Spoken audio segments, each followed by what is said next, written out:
તો આજે મિત્રો આપણે પહોંચી ગયા છે પાવાગઢ અને આ પૂરો વ્યૂ તમને મોચીનો જોવા મળે છે અને મોચીનો વ્યૂ તમને આ રીતના કંઈક જોવા મળે છે અને અહીંયાથી તમે ચાલીને પાવાગઢ માતાજીના દર્શન કરવાનું આ જવાનું રહે છે અને જો તમારાથી ના ચલાવી શકાતું હોય તો અહીંયા તમે રોપવેમાં પણ બેસી શકો છો, એટલે કે ઉડન ખટોલામાં. પણ ચાલીને મજા આવે એવી ઉડન ખટોલામાં ના આવે, એટલે આપણે ચાલીને માતાજીના દર્શન કરવા માટે આગળ જવાનું છે મિત્રો. આ રીતે તમને દૂધિયું તળાવ જોવા મળે છે. ત્યાર પછી તમે થોડાક જ આગળ આવો છો એટલે અહીંયાથી તમે પ્રસાદની પણ ખરીદી કરી શકો છો મહાકાળી માતાને ચઢાવવા માટે. ત્યાર પછી આ પાવાગઢ ઉપરનો વ્યૂ તમને આ રીતના કંઈક જોવા મળે છે અને મિત્રો તમને મહાકાળી માતાના લાઈવ દર્શન કરાવવાના છે અને મિત્રો ફૂલ વિડીયો આપણી યુટ્યુબ ચેનલમાં છે તો તમે જોઈ શકો છો.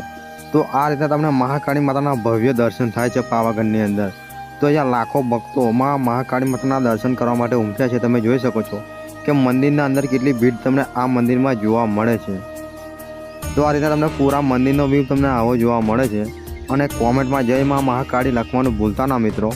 તો તમે લાઈવ દર્શન મહાકાળી માતાના કરી શકો છો વિડીયોના માધ્યમથી. તો આ રીતના કંઈક મહાકાળી માતાનું નવું મંદિર બન્યું છે અને આ રીતના મહાકાળી માતાની પ્રતિમાના તમને દર્શન થાય છે મિત્રો. તો મિત્રો વિડીયો ગમ્યો હોય તો લાઈક શેર સબસ્ક્રાઈબ જરૂર કરજો અને ફૂલ વિડીયો આપણી યુટ્યુબ ચેનલમાં છે તો મિત્રો તમે જોઈ શકો છો. તો આ રીતના તમને મહાકાળી માતાના ભવ્ય દર્શન થાય છે મિત્રો અને કોમેન્ટમાં જય માં મહાકાળી લખવાનું ભૂલતા ના મિત્રો. જય માતાજી.